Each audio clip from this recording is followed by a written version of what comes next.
मुझे इतना तो अंदाजा है कि थोड़ा सा आया होगा कल समझ में, और किया होगा आपने या नहीं किया? नहीं किया?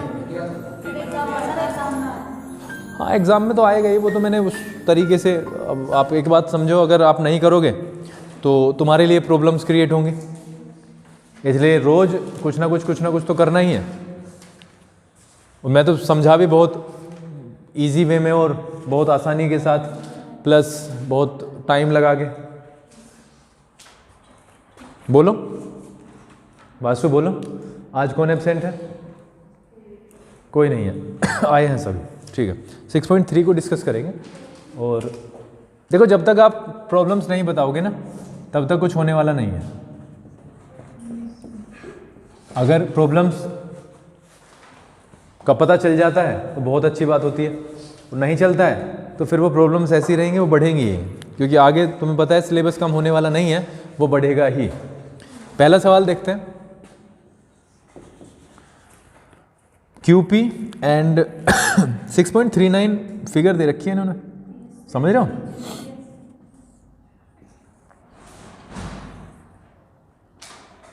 PQR, ठीक है, और इन्होंने PQ को ऐसे करके बढ़ाया है S तक, और ये बढ़ाया है T तक, ठीक है बेटा, और T110 और ये दिया है 135, ठीक है। हाँ, sides QP and RQ of a triangle PQR are produce to point S and T respectively. SPR इन्होंने दिया angle SPR 135 and PQT 110, and we have to find out PRQ, angle PRQ, ये हमें बताना है, ठीक है। बहुत आसानी के साथ में इसे सबसे पहले समझने की कोशिश करेंगे कि सवाल क्या है। PRQ को सबसे पहले पढ़ते हैं, ये है, ये वाली चीज़ हमें बतानी है बेटा, ठीक है। अब ये बताया कैसे जा सकता है, इस पे हम थोड़ा सा करते हैं। देखो, मेन है जो ट्राइंगल है, अगर हम ट्राइंगल को देखें तो ये है, समझ रहे हो? ये आपका मेन ट्राइंगल हो गया। अगर इसमें हम देखें तो इसमें तीनों एंगल्स का सम कितना होगा? 180 डिग्री। 180 डिग्री कर दिया? हाँ, 180 डिग्री इसका सम होगा। हमारे पास में इसमें तीन एंगल्स हैं। तीन एंगल्स कौन कौन से हैं? एक ये वाला, समझ रहे हो, और एक ये वाला। बेटा तीसरा हमें बताना ही है, समझ में आया? एक तो ये और एक ये होता है, और तीसरा हमें ये वाला बताना है। हम क्या करते हैं, अगर हम केशव, अगर हम इस चीज को देखें विशाल, तो बेटा ये स्ट्रेट लाइन है जिस पर बनने वाले दो एंगल्स हैं, लीनियर पेयर बन जाएगा, 180 हो जाएगा। और यहाँ पे भी अगर हम देखें तो ये भी स्ट्रेट लाइन है। तो इसका मतलब ये हुआ कि हमें PQR का भी पता चल सकता है, और RPQ का या QPR का भी पता चल सकता है। और अगर तीन एंगल्स में से दो का पता चल गया तो एंगल सम प्रॉपर्टी लगा सकते हैं ना। तो यहाँ पे मैं सीधा कर रहा हूँ, angle PQR plus angle QPR plus angle PRQ कितना होता है बेटा? 180 डिग्री। ये एंगल सम प्रॉपर्टी है। लेकिन प्रॉब्लम ये है, ना तो इसका पता है और ना ही इसका पता है। तो इसको फाइंड आउट करते हैं सबसे पहले। TR is a line, TR is a straight line, ठीक है Vashu? TR is a straight line, और इसी के कारण क्या होगा, इसलिए angle PQT plus angle PQR वो हो जाएगा बेटा 180 डिग्री का, यानी लीनियर पेयर, ठीक है। PQT कितना है? 110 प्लस एंगल PQR कितना हो गया? 180। एंगल P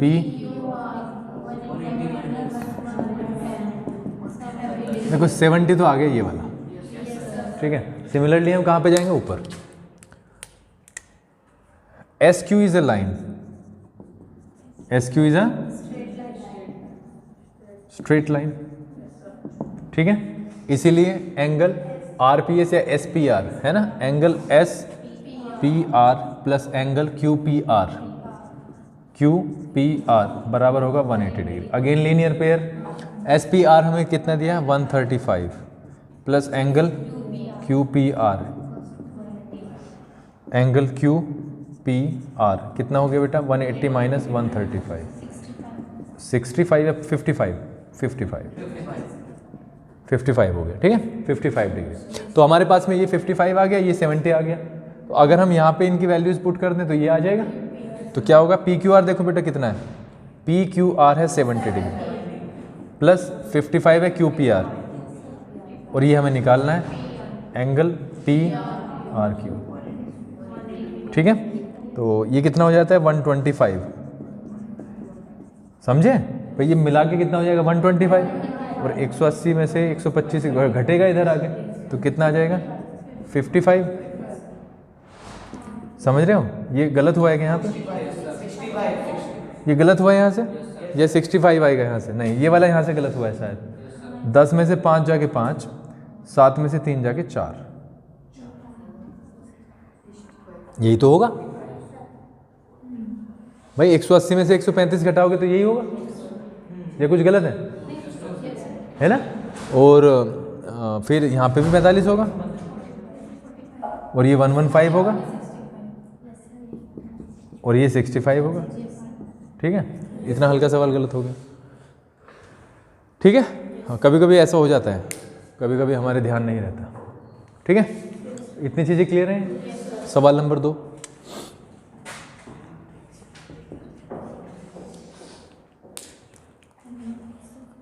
सवाल नंबर 2 में कहता है, चलो फिगर बना लेते हैं। एक फिगर दी हुई है एक्स वाई जेड, ट्राइंगल है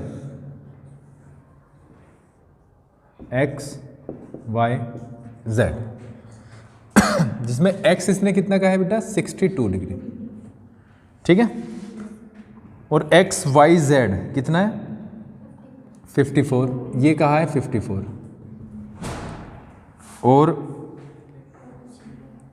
वाई और जेड हो बाइसेक्टर से, एक्स वाई जेड और एक्स जेड वाई के, ठीक है। ये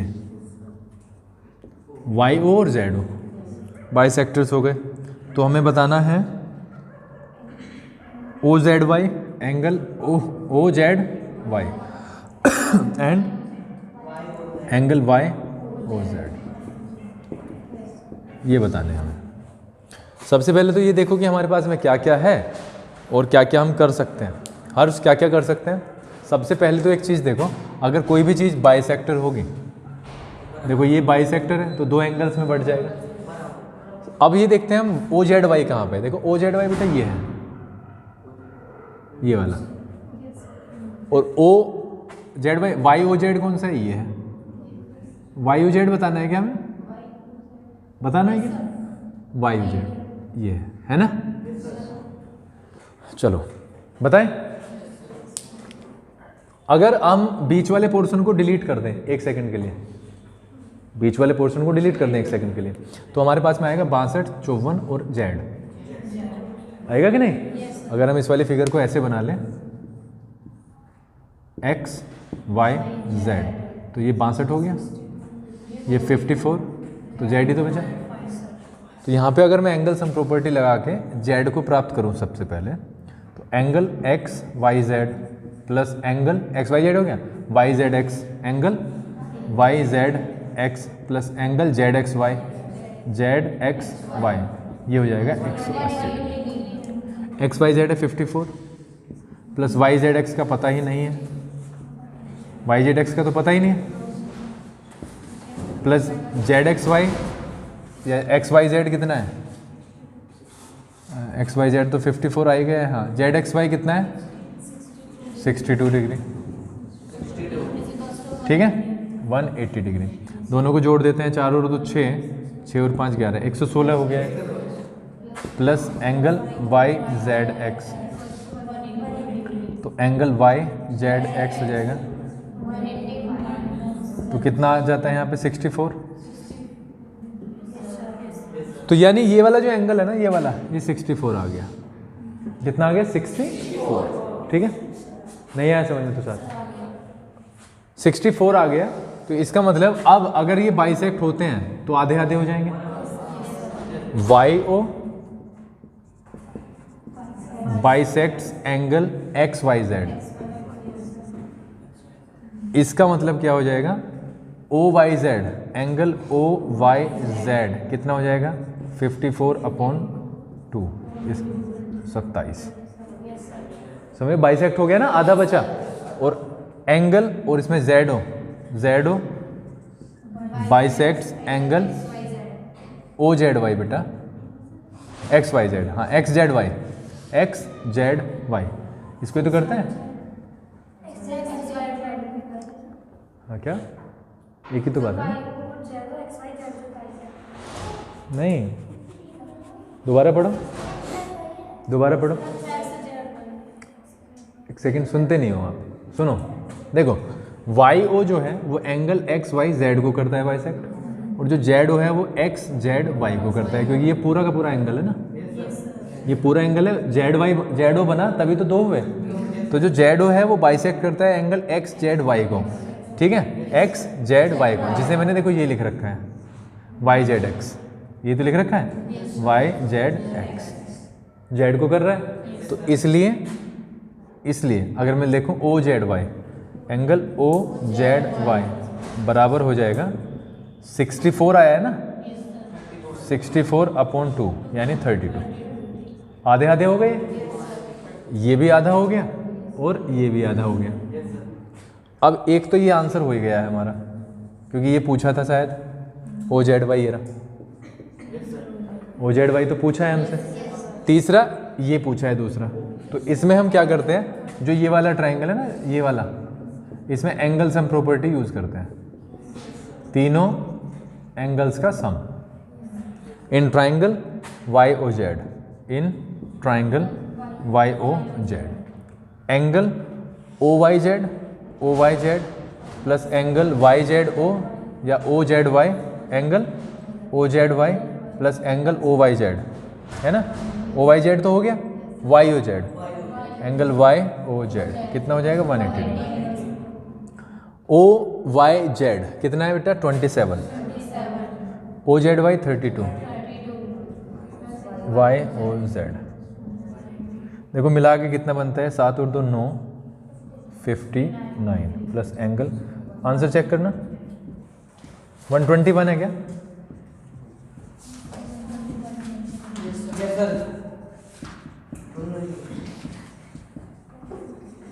ठीक है, यानी ये मिला के कितना बनता है 59 उधर जाके माइनस हो जाएगा, तो YOZ आएगा हमारे पास 180 माइनस 59 यानी 121।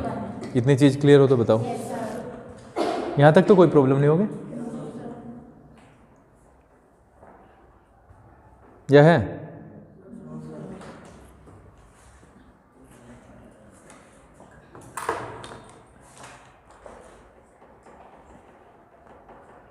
सवाल नंबर 3,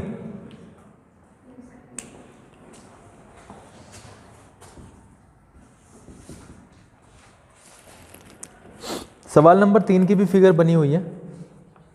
AB पैरेलल है DE के, ठीक है, चलो बना लेते हैं।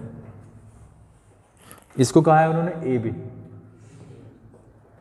और ये DE के पैरेलल है, ये क्या है DE, ठीक है, और इसको यहाँ पे इन्होंने मिला दिया। देखो जब पैरेलल होते हैं तो सीधा एक चीज़ तो आती है दिमाग में, क्या आती है, ऑल्टरनेट, और ये यहाँ पे मिल रहा है कितना C पे, इसको उन्होंने कहा है कितना 35। तो बेटा ये अगर 35 है तो ये कितना हुआ 35, लिखा नहीं है लेकिन मैं कर रहा हूँ ऐसे, ये भी 35 ही हो गया है ना, चलो मिटा देते हैं। ये कितना है 53, ठीक है। हमें बताना क्या है भाई, BAC 35 है, एंगल BAC 35 है ना, हाँ ठीक है। अब इसे BAC का हो या BAE का हो एक ही बात है। दूसरा CDE, एंगल CDE 53। हमें बताना है एंगल DCE, एंगल DCE, ये हमें बताना है। एंगल डी सी है कहाँ पे, यहाँ पे, यानी कौन से ट्राइंगल का पार्ट है, इसका, इस ट्राइंगल का पार्ट है। तो हम क्या करते हैं, डी सी ई में एंगल सम प्रॉपर्टी लगाते हैं इन ट्राइंगल डी सी ई। देखो क्या क्या होगा, angle D C E plus angle C D E plus angle C E D कितना हो जाएगा, 180 डिग्री। समझ रहे हो? देखो डी सी ई तो हमें बताना है, डी सी, सी डी ई शायद दे रखा है 53 और सी ई डी कितना है, सी डी तो दे दिया, सी ई डी है 35। 35 कैसे हुआ है, अभी अभी बताया, क्या है, ऑल्टरनेट इंटीरियर एंगल है, that is equal to angle A B E के, सॉरी बी ए ई के। तो angle D C E plus कितना हो जाता है, 8। तो angle D C E equals to 180 minus 88, घटा दें 10 में से 2 8 जाके 2 बचते हैं, यहाँ पे 7 17 बनेगा, 17 में से 8 जाके 9। आंसर चेक करो, यही है। बताओ कोई कंफ्यूजन हो तो इनमें, नहीं है।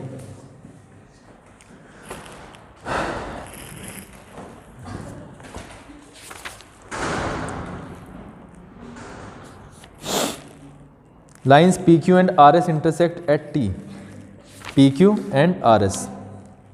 देखो ऐसे दिया हुआ है, आर एस कोई ये लाइन है, आर एस, हाँ कल का एक सवाल रह रहा है तुम्हारा छठा, चलो करेंगे उसे, आर एस और ये पी क्यू,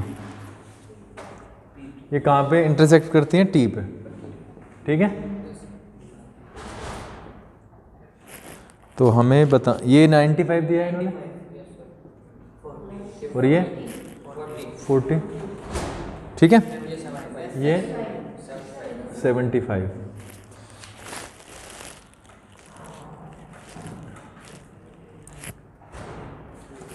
क्या बताना है, angle S Q T, S Q T किस किस को पता है कैसे होगा,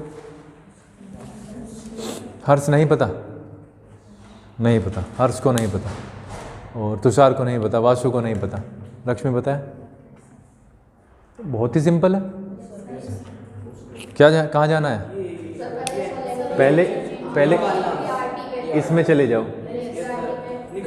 तो यहाँ से क्या पता चल जाएगा, angle P R T plus angle P R T P या P T R, angle P T R plus angle R P T, है ना, एंगल आर पी टी कितना हो जाएगा, 180 डिग्री। पी आर टी कितना है, 40, पी टी आर का पता नहीं है, आर पी टी पता है 95, ठीक है। तो ये दोनों मिलके 135 हो जाते हैं, angle P T R, angle P T are कितना हो जाएगा, 45, और angle Q T S, Q T S बराबर है एंगल पी टी आर के, क्यों, वर्टिकली अपोजिट एंगल्स हैं, तो इसका मतलब ये पता चल गया हमें कितना, 45। अब इसमें भी एंगल सम प्रॉपर्टी सीधी लगा दो, 45 plus 75 plus S Q T. कोई प्रॉब्लम हो तो बताओ, दोनों को मिला के कितना बनता है, 120। तो एंगल एस क्यू टी हो जाएगा, कितना आ रहा है आंसर, आपका कितना आ रहा है आंसर शीट में, 60 आ रहा है क्या, 60 इसका आंसर हो जाएगा। बताओ कोई प्रॉब्लम हो तो, नहीं है। इसे लिखना शुरू करो, फिर देखते हैं 2 सवाल।